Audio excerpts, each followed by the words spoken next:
ministre, Madame Soudan Nono. Est-ce que vous pouvez vous présenter et me dire exactement ce que vous faites ici à la COP?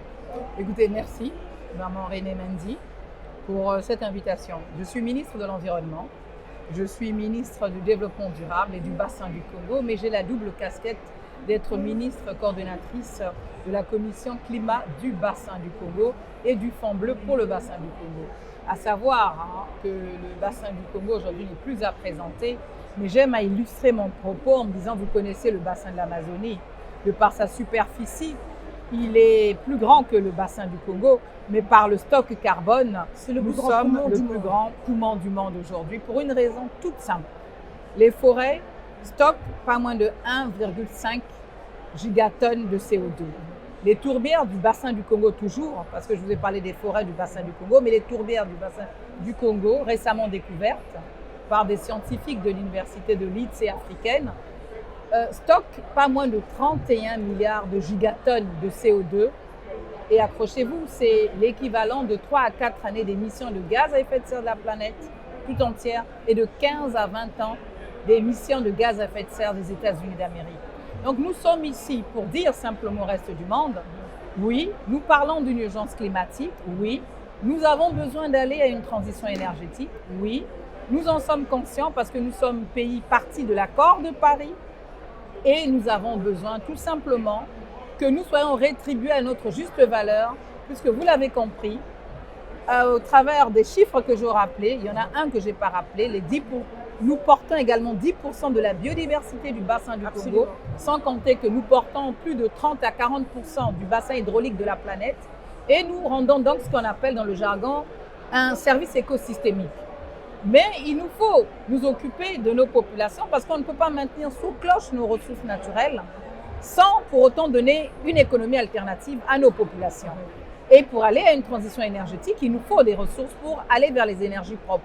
C'est pour ça que nous sommes ici, à la tête de la commission climat du bassin du Congo en ma qualité de coordinatrice, parce que mon chef de l'État, le président Denis Sassou Nguesso, est président de la commission climat du bassin du Congo et qui est une institution également là de l'Union africaine. Madame la ministre, merci, vous avez bien planté le décor. J'ai envie de vous demander en quelques mots, quelles sont vos plus grandes préoccupations? Si je devais les sélectionner, on n'a que des priorités, mais je vais vous en retenir une, le marché du crédit carbone, qui nous pose un gros problème actuellement. Dans le cadre de l'accord de Paris, il a été prévu de mettre en place, il y a de cela plus de 5-6 ans, un mécanisme qui n'a jamais vu le jour. Mais qu'à cela ne tienne.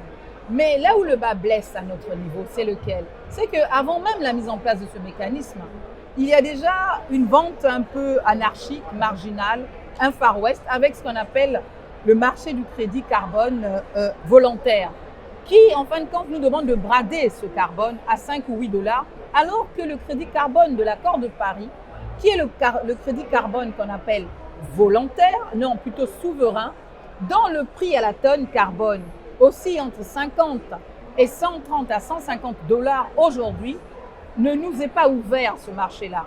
Et tous les pays, pourquoi? Mais parce qu'on vous raconte tout plein de choses, mais en fin de compte, c'est un rapport de force, parce que ça nous financerait directement tous les plans d'investissement que nous avons. Nous avons déjà des projets identifiés.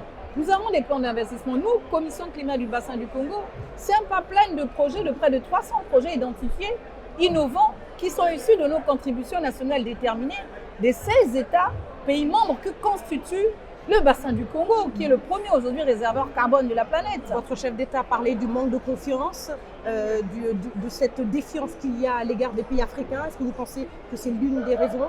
Oui, mais le président Sassou l'a encore mieux dit. Il parle d'une injustice climatique. Il dit même que cela est immoral. Les partenaires dans les couloirs, sur le plan bilatéral, le reconnaissent, lui donnent raison aujourd'hui. Mais au-delà de la volonté politique, au-delà de la démarche déclarative des États riches, il faut le dire comme ça, mais nous avons tous droit à un développement inclusif. Il n'y a pas de planète. Il n'y a pas un groupe d'humains du côté du nord et un groupe d'humains du côté du sud. Donc, nous demandons cette équité. Nous demandons, comme le dit le président Denis Sassou Nguesso, un langage de vérité.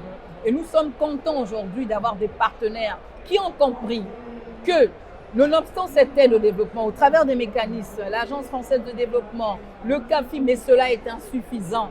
Et puis, mais Les Africains, nous connaissons mieux notre continent. Absolument. Et aujourd'hui, nous sommes contents que les 3 commissions climatiques de l'Union africaine, à savoir la commission des États insulaires qui est présidée par les Seychelles, la commission climat de la région du Sahel aujourd'hui qui est présidée par le Niger, le président Bazoum aujourd'hui, et celle du bassin du Congo, présidée par le président Denis Sassou Nguesso, portent une seule voix, celle de lever des financements pour la transition énergétique.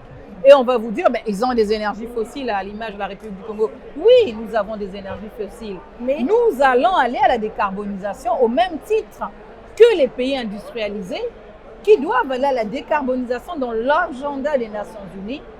Mais à Glasgow, coup de massue, sur la dernière ligne droite, écoutez, on a été choqués sur la dernière ligne droite.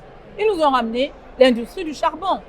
Donc nous disons, on va mettre hypocrisie en fait. Ben voilà, nous allons dire que nous allons aller à un moratoire, que nous devons négocier, nous devons nous parler. Il n'est pas question de nous imposer des choses, nous allons nous parler.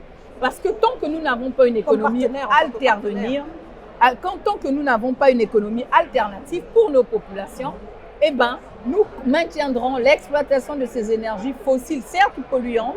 Nous allons maintenir le gaz parce que nous n'avons pas d'autres alternatives, au même titre que l'Europe maintient pour l'instant l'industrie du carbone avec un moratoire.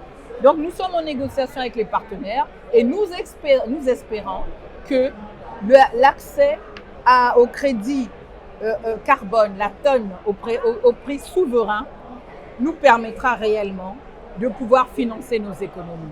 Merci beaucoup, Madame le Ministre, d'avoir été aussi claire et transparente. C'est moi. Merci à vous.